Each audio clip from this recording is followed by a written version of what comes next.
Well, it should never have happened. A security guard just doing his job, trying to stop conflict, shot and killed in Greektown a week ago. The community now collectively saying enough is enough. We have certainly had enough. Yes. Thank you so much for joining us. I'm Hillary Golston. And I'm Dave Spencer. The candlelight vigil for Daryll Straughter also served as a peace rally. Fox 2's Camila Mary was there, and she joins us live tonight. Camila, I understand this just wrapped up. What was the turnout like tonight?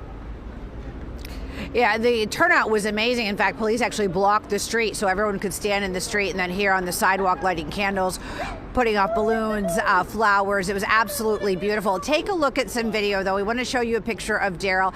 He's, of course, known as Big D everywhere in Greektown. If you spent any time at all down here, you knew him, you saw him, and you probably maybe even got a hug from this guy.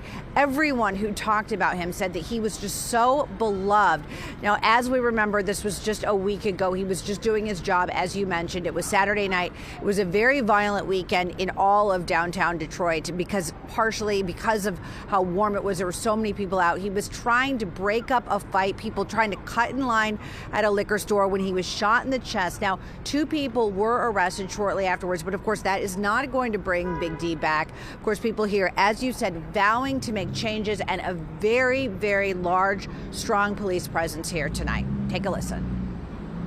Incredibly respectful and just like the most caring individual. We were just saying like a Daryll hug. There is best hug ever. Yeah, you just like sunk into him because he was a big guy. So it was just, that's like you could be having the worst day, and if you got a Daryll hug, you were just like, all right, day better. I think what's really going to hit us, as you said before, it's like when we come back down here in a few months and we realize it's nighttime. This is the time we see Daryll, and he's not here, and that's when it's going to really hit us. Like he's really not here anymore. We'll remember him and we'll honor him in any way possible. And there's things that we're working on to preserve that, to honor his service and just the human being that he was.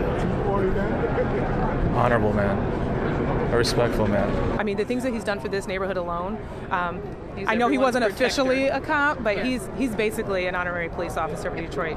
He had their backs as no other.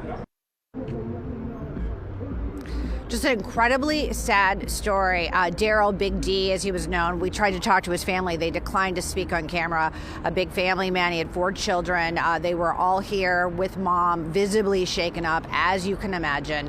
But we are definitely seeing a difference. Of course, it's very cold out here tonight, but we're seeing a big difference. Police on every street corner, literally. So we will have to see what happens in the future. But of course, as we said, this should have never happened. Everyone's saying that this guy was clearly one of the best.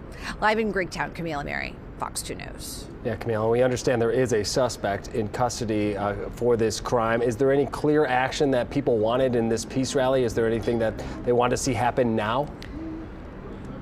You know, really it was more focused on Daryll and the kind of person he was, and that he will not die in vain, and that they're going to make changes. They didn't specifically say what, but basically that this is something that's not going to happen again. Again, like we said, a suspect and actually 2 suspects in custody, accessory to murder as well, a couple from Detroit. But still, this was completely senseless. And everybody I talked to said that Daryll broke up a lot of fights. He did a lot on the streets, broke up a lot of things, de-escalated situations. They said they were much bigger situations than this ever was. So people still just so shocked that this happened in the first place. Yeah, his presence will certainly be missed. Thank you, Camille, for that live report.